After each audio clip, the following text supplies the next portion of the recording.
নমস্কার বন্ধুরা, নতুন রেসিপিতে আপনাদের স্বাগত। আজকে আমি আবার একটা অন্যরকম রেসিপি নিয়ে এসেছি। আজকে আমি করে দেখাবো টমেটো মটন। টমেটো মটনের জন্য এখানে নিয়ে নিয়েছি এই যে 500 গ্রাম টমেটো আর 1.5 কেজি মাংস, খাসির মাংস, পেঁয়াজ কুচি, মিট মশলা, রসুন বাটা, লঙ্কা বাটা, আদা বাটা, ধনে পাতা বাটা, চিনি, গোটা গরম মশলা, তেজপাতা, সর্ষের তেল আর হলুদ গুঁড়ো, জিরের গুঁড়ো, নুন, লঙ্কার গুঁড়ো। আর এতে আমি আলুও দেবো। খুব সাধারণভাবে আমি মাংসটা করে দেখাবো। আপনারা দেখতে থাকুন, প্রথম থেকে শেষ পর্যন্ত ভিডিওটা দেখবেন, স্কিপ করবেন না। প্রথমে আমি মাংসটাকে মাখিয়ে নেবো। মাংসটা আমার ধোয়াই আছে, আমি এবার আস্তে আস্তে মাংসটা মাখিয়ে নেবো। প্রথমে আমি দিয়ে দেবো নুন, স্বাদ মতো নুন দেব। তারপরে দেবো হলুদ গুঁড়ো,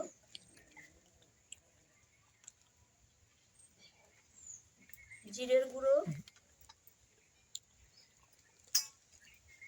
লঙ্কার গুঁড়ো। লঙ্কার গুঁড়ো বেশি দেবো না, কাঁচা লঙ্কা যেহেতু দেবো। স্বাদ ব্যালেন্সের জন্য চিনি সামান্য, ধনেপাতা বাটা,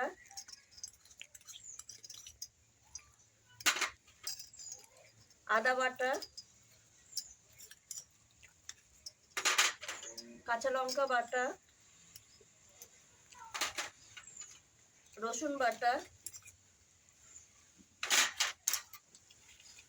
পেঁয়াজ কুচি,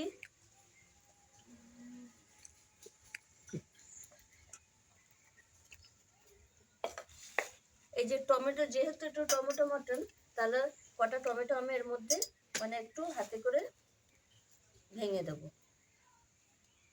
তারপরে গোটা দেব।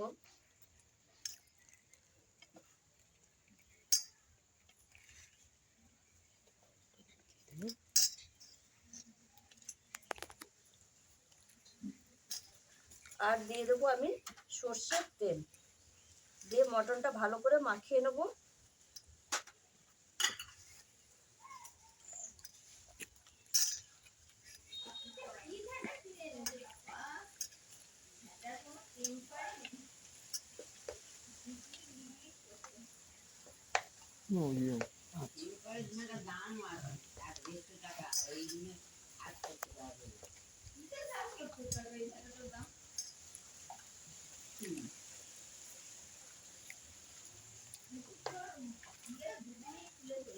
মটনটা আমি 10 মিনিট ধরে ভালো করে মাখিয়ে নেবো।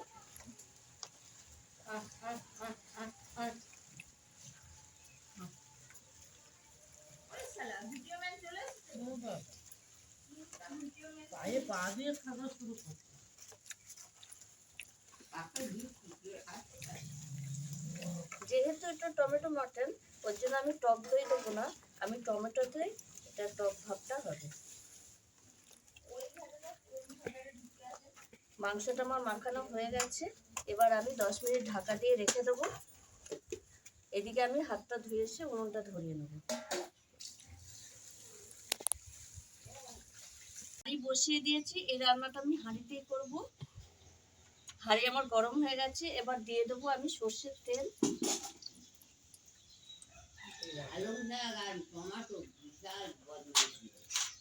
এর মধ্যে আমি ফোড়নে দিয়ে দেবো তেজপাতা, গোটা গরম মশলা, এলাচ, লবঙ্গ, দারচিনি,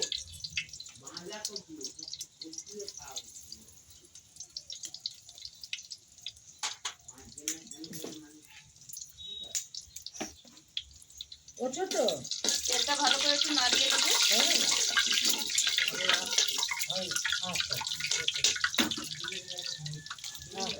এইবার আমি প্রথমে আলুটা দিয়ে দেবো তেলে। আজকে চান করলে না, কোথাও গেছিলে? ছাগল না যে দেখতে পাচ্ছি না, সত্য বলে এদিকে জমি পুরো খেয়ে নিয়েছে। আলুটা একটু নাড়াচাড়া করে নেবো। এই রান্নাটা আমি খুব সাধারণভাবে রান্না করব।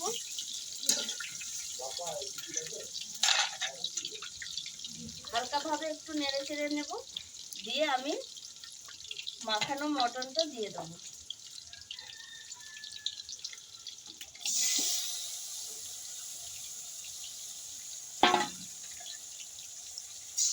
মটনটা দিয়ে জাস্ট একটু শুধু নাড়াচাড়া করে নেবো, খুব বেশি না, হালকা ভাবে নাড়াচাড়াটা করবো।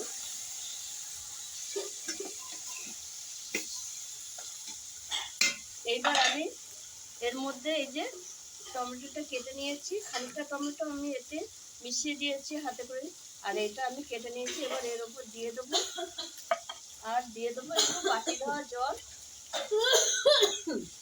মটনের বাটি ধোয়া জলটা একটু দিয়ে দেবো, দিয়ে আমি ঢাকা দিয়ে দেবো। দিয়ে অল্প আছে, এটা 1 ঘন্টা হবে, অল্প জাল দেবো, দিয়ে আস্তে আস্তে 1 ঘন্টা হবে। তারপর আমি ঢাকাটা খুলে মাংসটা, তার মধ্যে মাংসটা আবার সেদ্ধ হয়ে যাবে, আর কিছু করতে হবে না। ভাজা বন্ধ করে দাও। ঠিক আছে, আমি একদম আস্তে আস্তে জাল দিয়েছি মাংস সেদ্ধের জন্য। এবার ঢাকা খুলে দেখে নেবো মাংস সেদ্ধ হয়েছে নাকি। এই দেখুন বন্ধুরা, সব মশলা একদম গলে হয়ে গেছে, আর মাংসের ঝোলও একদম জল যতটা বেরোয় বেরিয়ে পড়েছে। এবার দেখবো মাংসটা আমি সেদ্ধ হয়েছে নাকি দেখে নিচ্ছি।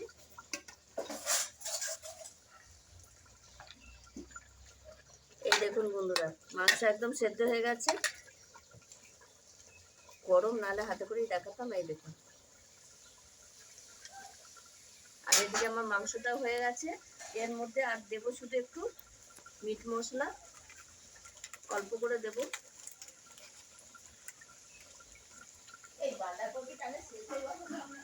ব্যাস আমার হয়ে গেছে, আর কিছু দেবো না। এবার আমি মাংস নামিয়ে নেব।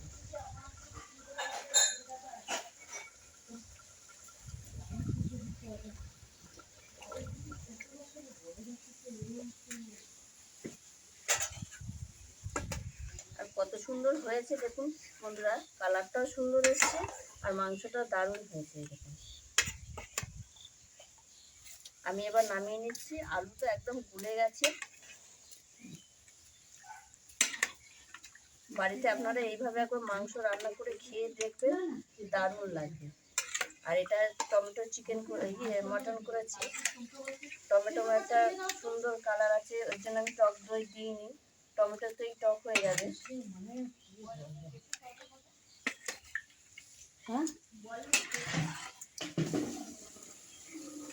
প্রথম বলছে কি বলো তুমি, পেঁপে গাছ নেই তোমার, পেঁপে দেবো কোথা থেকে?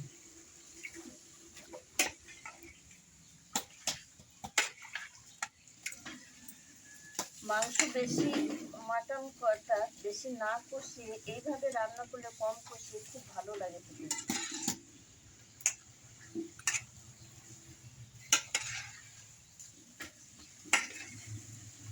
এই দেখুন বললে কত সুন্দর হয়েছে। আর নিচের আলু ঝোলটা দেবো না, নিচেরটা দেবো না। এই দেখুন কত সুন্দর কালারটাও এসছে, আর মাংস আলু একদম সেদ্ধ হয়ে গেছে, আর দেখতেও দারুণ আছে, খেতেও নিশ্চয়ই অসাধারণ হবে, একটা সুন্দর গন্ধ আসছে। আপনারাও এইভাবে বাড়িতে খাসির মাংস টমেটো দিয়ে করে খাবেন, খুব ভালো লাগবে। এটা আমি টমেটো মটন করেছি, আর যেভাবে করেছি সেভাবে একবার করে খেয়ে দেখবেন, ভালো লাগলে কমেন্টে জানাবেন। আর আমার এই ভিডিওটি যদি আপনাদের ভালো লেগে থাকে তাহলে লাইক করবেন, শেয়ার করবেন, সাবস্ক্রাইব করবেন। আবার দেখা হবে আগামী ভিডিও। টাটা।